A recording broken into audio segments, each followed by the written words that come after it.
like I say to people, if it's a private golf course, you could say, well, Jewish people only, or Boy Scouts could say only boys only, or the Girl Scouts could say only girls only. But when they receive federal funds, well, then they have to accept everybody.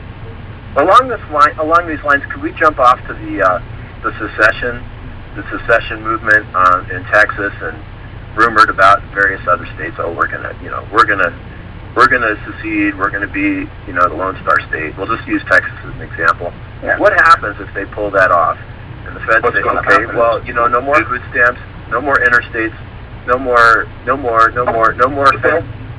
federal bennies? I mean, how do they propose to? I mean, what happens to the interstates if they do that? That's what's going to happen is, if they do that kind of stuff, it's going to happen just like Russia. Russia broke up into like 100 little independent states, and that's actually what the banks want. The banks don't want a powerful nation on this planet anymore. They want all democracies. If you notice that, they're running around the globe creating democracies, and democracies is basically mob rule.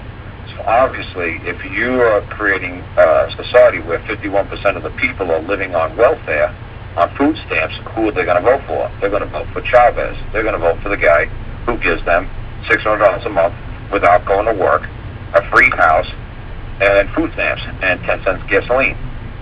So Chavez was never going to ever be overthrown in Venezuela because he gave people $600, food stamps, and a free place to live. So see what I'm saying? So what they're doing is that they don't mind if it's little tiny separate states, because the bankers have a lot easier time controlling a little tiny state than saying control a huge nation. They're trying to make everything little tiny.